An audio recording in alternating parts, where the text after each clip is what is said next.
This is the Improv Chronicle podcast. I'm Lloydie. One of the conversations I've had several times recently is about stage fright. It's something I had years ago, and it's something people have mentioned in relation to returning to the stage after the pandemic. This episode has taken a turn I didn't expect for a number of reasons. It's certainly a less diverse set of voices than I'd usually have, and it's been one of the episodes where I've found it harder to find guests. And I totally get why. I'm incredibly grateful to the people I've spoken to about this, partly because they've been so incredibly honest, and also because I hope them talking might be helpful to others. This episode has also been a rather personal one, for reasons I'll go into a bit later. And just before we start, if you're experiencing any sort of anxiety in relation to going on stage, do talk to somebody about it. I hope this podcast's helpful, but please remember, if you need advice on your specific situation, do see a professional. I'm Luke Benson. I am an Irish improviser. I've been doing improv for about 6 or 7 years. I'm a member of the Mob Theatre inside in Dublin, and I set up what used to be the Tightrope, which was like a bi-weekly improv show before all this hit. And I do a podcast with Mark Cantan called Look What's After Happening. Yeah, so check that out if you can. So we got chatting on Twitter about stage fright and not feeling like some people are not feeling incredibly confident about going back to improv after a year away from being on stage. Other people just have it as a recurring thing. Where are you at with it at the moment? So I'm somebody who has always kind of suffered with stage fright.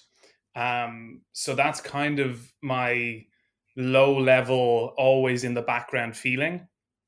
I was grand in school. Like I was somebody who really enjoyed reading out in school and doing the musicals and the plays and stuff that happened in school. But then somewhere around 16 or 17, I got more self-conscious.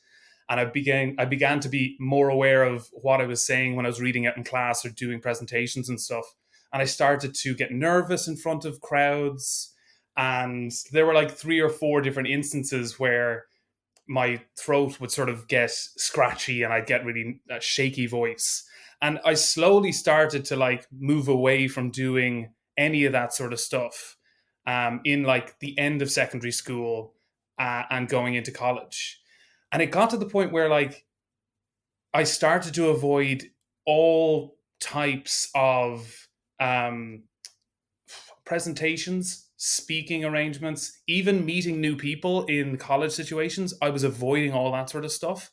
And I looked to improv as a method of kind of battling that. It got to the point where I realized that this fear was guiding my decisions. I was choosing college courses based on it. I was not going for jobs because the job interview might require a presentation.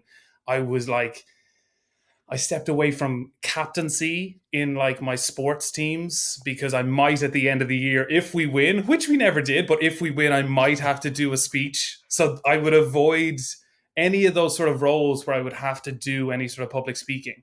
And it came to a head where I wasn't able to attend college.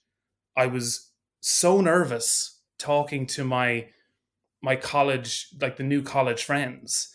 And I just had to do something about it because it hit this kind of critical mass where it was either I just don't do anything anymore and I just find a way to avoid any sort of interactions, or I have to battle this thing.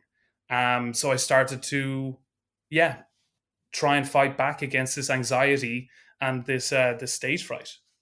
And how did you manage that?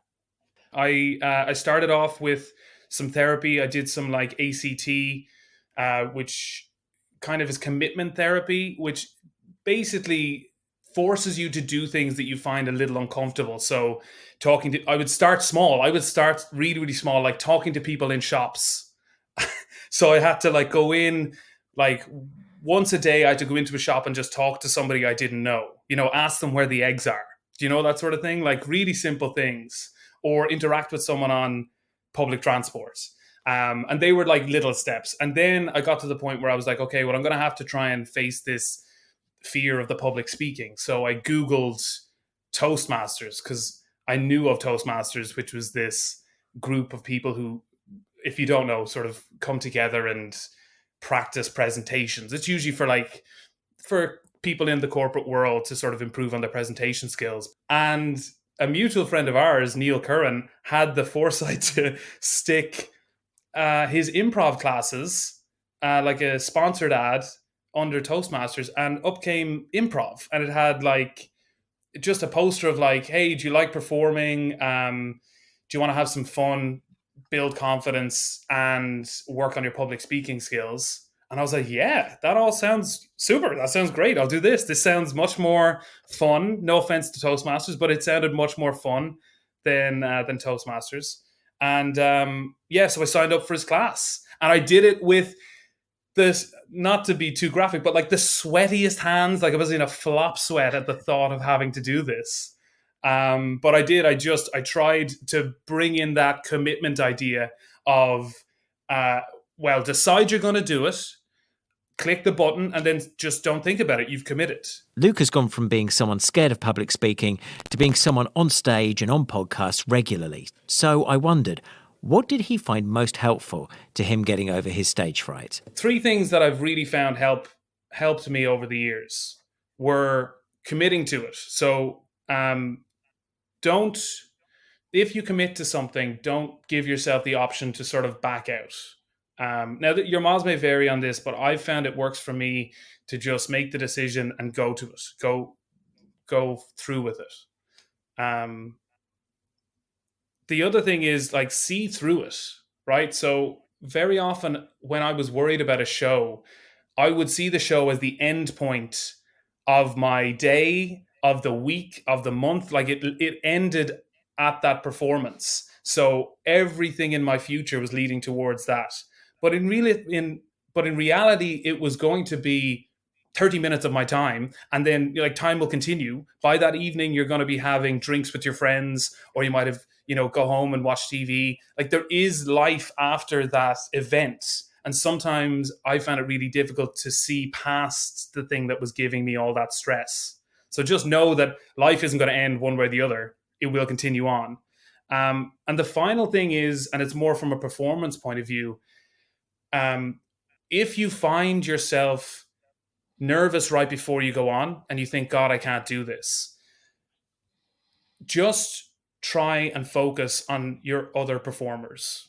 Just be the most attentive listener to what your other improvisers, what your troupe mates are doing, are saying, and react, even if it's not verbally, even if you feel like you can't speak, react physically, or react with a noise or a sound. Really just try and support what they're doing rather than thinking you have to be funny or you have to have something great to say. You don't. You can be a tree. Like if there's somebody walking through a forest, you can be the most incredible tree, the most committed tree, and that will serve a purpose in the show. And I found that by taking the focus out of myself and putting it on to my teammates, that I'm a little bit more out of my head, because I'm like, what does this person want? It's almost like a little mystery to solve. What's this person want? What are they trying to say to me? And then I try and respond honestly. There are 3 things that I've found have been really helpful. So just commit to it. Know that it's not the end, like see through it, and like focus on others. And hopefully that will help you battle some of the things that you're feeling before the shows. One person whose stage fright I remember witnessing was that of East Midlands improviser Neil Monroe. When he found out I was making this episode, he volunteered to talk about how his stage fright had manifested itself. It's a curious one in that my experience of stage fright from the past would be from not necessarily improv, but from actual play performances. But they would be minor things like just before going on. And the way I would potentially handle it would be just to relax and sort of centre myself. Literally, I remember doing a performance of Little Shop of Horrors when I was at school, and not having really stage fright, but literally just dozing for like 10 seconds before we went on and such, and I chilled out massively. But that was it. I never had anything there. When you sort of put out a message asking if anyone had experienced stage fright, and I was thinking of improv, there was one time where I experienced it that I didn't realise it was essentially a form of stage fright or what it was at all. I was very confused by it.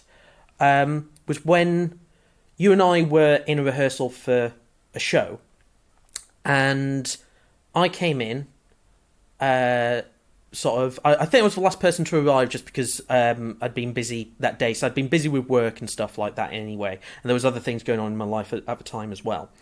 And I came in and we did some warm-ups. And I did stuff in there, but I don't think I was engaging that much in those warm-ups. And then we did a show run-through. We did a couple of show run-throughs. And I pretty much never came on stage. I just didn't know what I was doing. I was watching, I was observing, I was enjoying what I was seeing, but my mind literally couldn't come with anything to interact with my friends essentially in front of me. And I mean, I can't remember it. I would imagine it may have been yourself and a few other people. There were a few times where you tried to involve me in a very gentle way. I hate seeing a fellow player struggle. But when Neil realised it was the stress in his life that was causing his stage fright, it changed things for him. You did a musical drop-in session once, and you said, I don't know if we're going to do any more of this, and stuff like that. And I came along to that, and I hadn't performed for ages at all. I'd not been to no jams, probably in over a year, if not longer. And I came along to that, and I really enjoyed myself. Like, and at the end, and this is something, the reason I mentioned it was, there was always this anxiety of, I've not done any performance for a long time. So, because like after, like the end of 2016, 2017, I did, like, I started getting back on my feet in general in 2017 because I started realising, I'd been suffering stress and anxiety and such. Like about, probably May time 2017, I began to realise that it was stress because other things like low blood pressure that I was sometimes experiencing, I looked up and it went, oh, this could be a situation with stress. So I began to realise from that point, okay, I definitely have physical symptoms and stuff like that. I then learned what spotting stress headaches and went, oh, I've been experiencing that a lot over the last year and stuff like that. So it was all those sort of things. But going back to this was the first time I'd gone and performed, and it went well. And I remember afterwards you said, oh, that was really good. And I remember feeling like an absolute arsehole in a way, because like you said, oh, that was really good, Neil.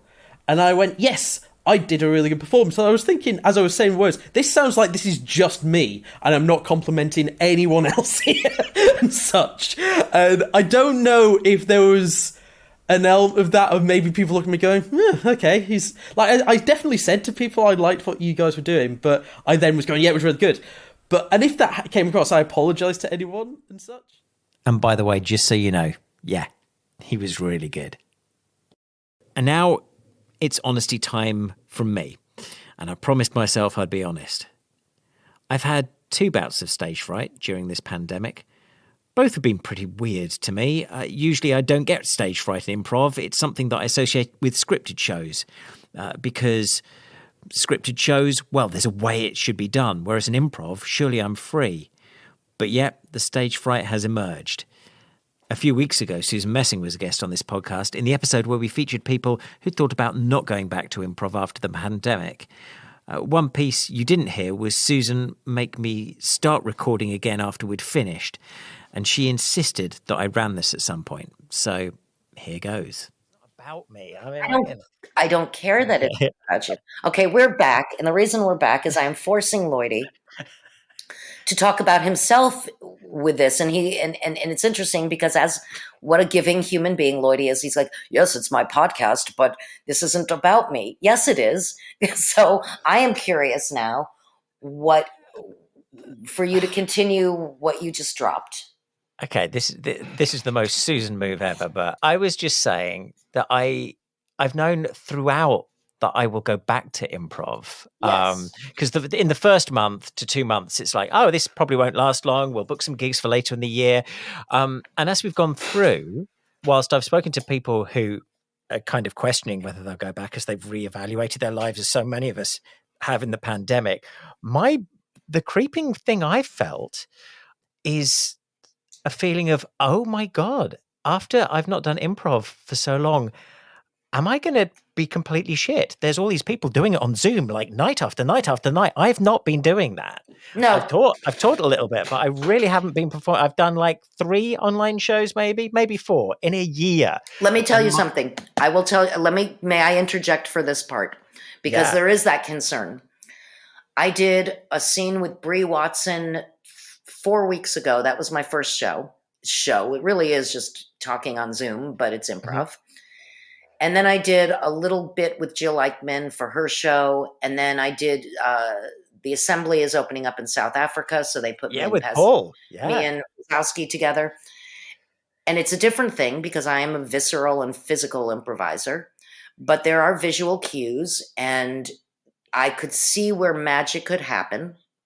And did in little bits and pieces. Because for me, magic is discovery of like, shut up, there was a lean cuisine in every scene. How'd that come back? Knowing fully well that I did it, but I didn't know that I did it. You know, that kind of weirdness. And that although for me it's a stopgap measure, I was surprised to know that I was still improvising, that I wasn't worried about, is this going to be good or bad? Because there's already a weird film on Zoom anyway. Yes, some people are doing it again and again and again, but sometimes maybe when you're just enjoying being a human being, you actually have something to talk about. You know what I mean? Do you know what I mean? Like you can't, I am hoping for you that there is that feeling of riding a bike and that you get back on the bike and you're like, oh my God, the scenery is so lovely. Oh, silly me, I'm riding a bike again. I really do believe that we keep thinking that we have to keep these muscles, pushing. But I wonder if that came from somebody still needing, dare I say this as a teacher, a revenue stream. I have said to people in my classes, I said, I don't care if I never get to teach again because I gave you some information that made you feel so good about yourself that your work just went to the stratosphere and that you just don't need me. I don't care if my revenue stream stops. Like I do and I don't. I do because I think there's still always going to be people coming into this. But I wish for you, that you will trust yourself that everything you've ever done has gotten you to this place of simply going, how refreshing and delightful and awesome to be improvising again versus the conversation of, I hope I don't fuck up this because it's been so long. I'm going to invite you to reframe that, Lloydie, big time. Invitation accepted. I do need to reframe. But the final part of this is more tricky for me. Earlier this year, I developed sudden hearing loss in my left ear. In the last 10 weeks, I've lost about a third of my hearing in the left ear. No cause known, no known treatment. A consultant has said, rather bluntly actually, that it's not likely to come back. It happens to thousands of people a year, it seems. At this stage, I have no idea how this will impact me on stage, especially as a musical improviser, but I hope somehow that it won't be too tricky.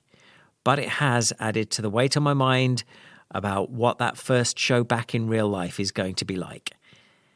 And I don't like admitting I'm scared, every bit as much as I don't like making this podcast about me. Next time on the Improv Chronicle podcast. When improv means business. What does improv give to the corporate world? And how is it benefiting workplaces, even during, or maybe especially during, the pandemic? Get involved and email your perspective to newsdesk@improvchronicle.com. The Improv Chronicle podcast is produced and hosted by me, Lloydie James Lloyd. There's now a newsletter to go with this podcast. Comes out on the weeks when we don't release an episode. Sign up and get the world of improv in your inbox when you go to improvchronicle.com.